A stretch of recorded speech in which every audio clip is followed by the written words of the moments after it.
Miles Sanders, are we really going to go there?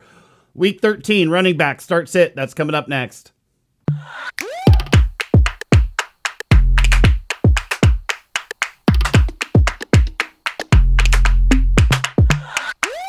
Week 13 is here. Let's get those running backs all set in your lineup. We got some guys that should be some good RB2 and flexes this week, and that's going to start in Detroit with Jamal Williams, who's going to get an opportunity to carry the rock for the Detroit Lions, who have been a run-heavy offense, and not only that, they have been passing the ball to their running backs this season. So that is good for any PPR managers out there.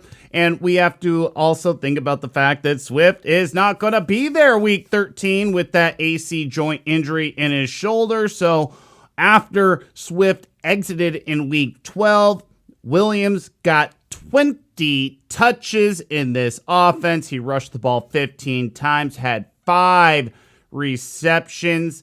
That's the most catches he's had since his 8-reception game in week 1. So we do know this guy can be heavily utilized in the passing game, and I expect that in week 13. So there is a solid floor for PPR managers, and I think a very good ceiling. I think he has RB1 upside in this offense.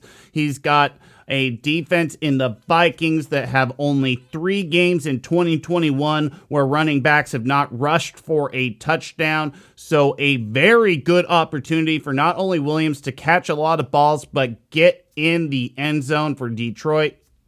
And I understand the one thing we do have to worry about, this offense is not great. So his opportunity to get in the end zone will be limited just based on the offense. But I think this is going to be a guy, once again, when you have 20 touch upside, he's in the must-start territory. Could he fall on his face? Could they start running with one of these other guys like Jermar Jefferson? Yes.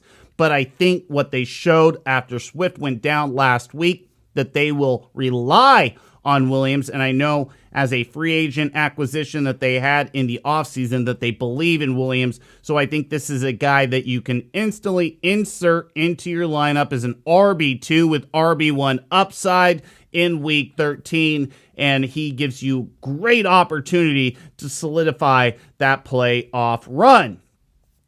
A put up or shut up week for Miles Sanders. I am so done with this guy, but man, the New York Jets, right? Like, they're terrible against running backs. And that's his matchup. Miles Sanders, 48% started, so it's a 50-50 proposition for managers right now as to whether they want him in their lineup. I'm going to say at this moment, no injury designation, by the way, on Friday. So he is good to go for Sunday. And he's in my lineup again, even after last week's debacle where Boston Scott somehow overtook him. Oh, yeah, because he dinged up his ankle again. But the fact is he's also running with extreme efficiency. So if there's some way, shape, or form that he gets through this week unscathed against the New York Jets, I think he's another guy that you can get RB1 numbers out of, because we've seen it out of him before. We know the talent is there, and we know that this is a run-heavy offense. Boston Scott hasn't practiced this week. He's been dealing with some sort of illness, and we might laugh at that, but think about the fact that Lamar Jackson missed a game earlier this season due to an illness. So there's no reason to just automatically assume Boston Scott is going to be available on Monday or on Sunday, in which case, if Boston Scott is not there, look for Miles Sanders to have a heavy workload, a guy who easily could get in that 20-touch range. I do believe if Scott's not available, Howard already ruled out, then Kenneth Gainwell is another guy that you can emergency flex in there. He's a DFS play as well because he's going to be bottom of the barrel as far as salary. But the fact is, they have been rotating their running backs, but their running back core might be very limited come Sunday, and Sanders might have an opportunity to get 20-plus touches in against this defense. So he's a guy. It might kind of make you feel a little uneasy to have in your lineup, and I understand that, but has a great opportunity to finally shine for the first time in 2021 and really help secure that playoff berth for you. So, like I said, Miles Sanders in my lineup once again, a guy that I'm flexing in there because I believe that as a flex, he can still give you RB1 numbers. He's a type of guy that literally has RB1 overall type upside. He could be the number one running back this season this week against the Jets. Not this season, obviously, but this week against the Jets. So just a guy you really should think about having in your lineup. I understand if you don't. I totally get it. It's been kind of 50-50 for me as well. But like I said, currently he's in my lineup, and I think he will stay that way, especially if Boston Scott is not going to suit up for the Philadelphia Eagles. I would just like to take a quick moment to remind you to like, share, and subscribe to the channel. All of the likes, share, and subscriptions are very much appreciated. And I will also encourage you to comment, send any start-sit questions that you may have. I interact with all of the comments that I can. And in fact, I don't think there's been one comment that I haven't interacted with that hasn't been spammed. So if you want to get a hold of me, you want to ask me a question, I will get back to you in an expedient manner. So once again, appreciate any like, share, and subscriptions that might come my way. And let's talk about somebody who might be coming into a position of success this week, and that's going to be Devonta Freeman of the Baltimore Ravens. And this is a guy who right now 37% started on the road against the Pittsburgh Steelers, and that's probably about right, maybe a little bit low. I think this is a guy that should be around the 45% started mark. He's a great flex in PPR formats, and it is kind of tough to gauge how many balls a running back is going to catch in this offense, right?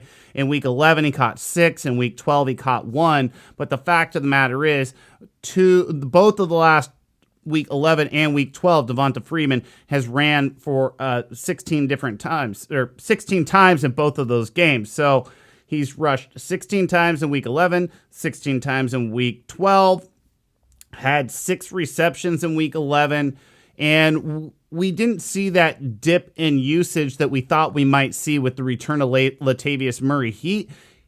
Murray is still getting reps, and he still is getting a few touches, but this is definitely more Freeman's backfield than it is Murray's backfield at this point, and they made the right decision. He's been more explosive.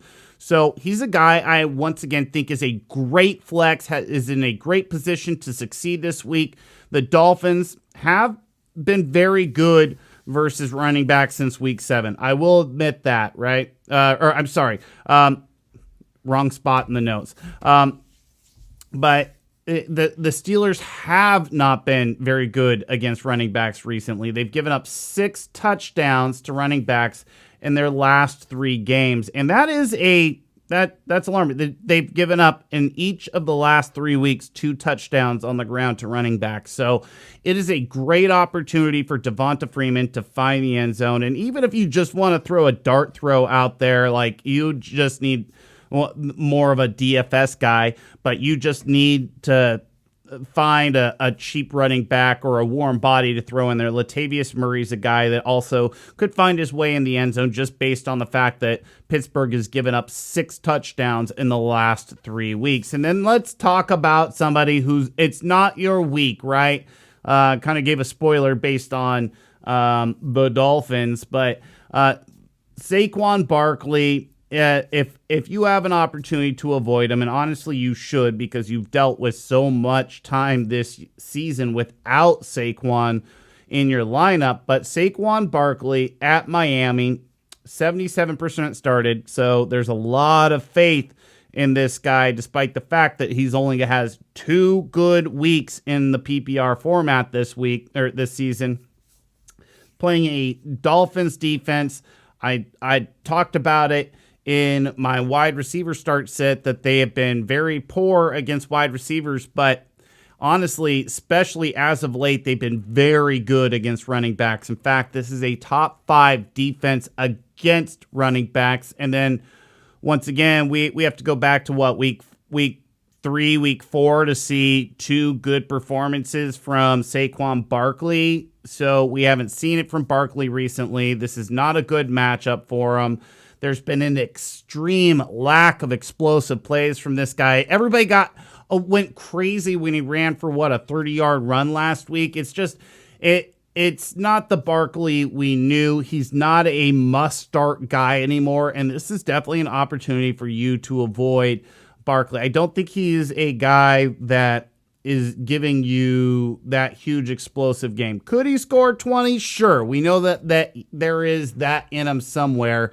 But this is not a great week to gamble on that. This is an inept offense, that's going to lead to a lack of touchdown opportunity in the New York Giants. If you watch these guys at all, and part of that is Saquon's lack of explosiveness. So he is a guy right now, week 13, playoffs on the line, not somebody I want to gamble on. If you have to throw him in there, I understand. Sometimes you feel the need, like you have to. But right now, I feel like you feel that based off of name recognition only, not off of what he's done this season, because what he's done this season is not very much. What the Giants have done this season, not very much. And now the Miami Dolphins playing well. They are actually trying to play their way back into the playoffs and actually kind of have played their way back into that conversation. Tua is playing really well.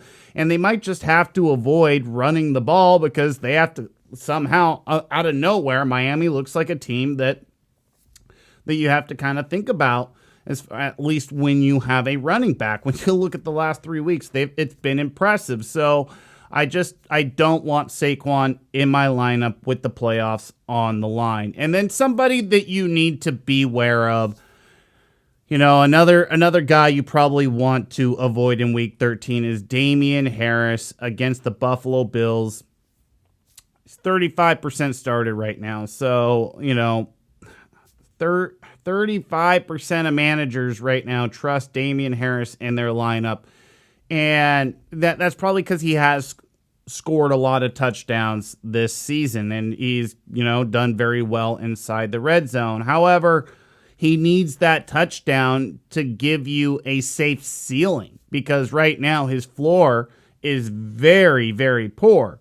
And, the Bills are a defense, obviously, that you want to avoid at running back. I understand a couple weeks ago, Jonathan Taylor went Ruckshaw over them, and there's been, I think, two weeks where they've just kind of fallen flat as a defense. But Damien Harris is not one of those running backs that's all of a sudden going to run all over this defense. And I get it. Like, Damien Harris did have like a beast mode moment earlier in the season, and he is a physical back. But I really do believe that Buffalo is really going to try to bow their back in a in-division matchup, so they know the New England Patriots very well, that it's going to be a tough road to hoe for Damien Harris to get those points that you need in a PPR format. To me, he is a middling flex and standard, because, the running back position actually has been pretty good in 2021, which is why I feel like you really can steer away from Damien Harris. He's a guy that's sharing work with not just Ramondre Stevenson, but Brandon Bolden as well. So I really feel like he's got a ceiling, a PPR ceiling of 12 points. I don't think he's going to run for 100 yards this week.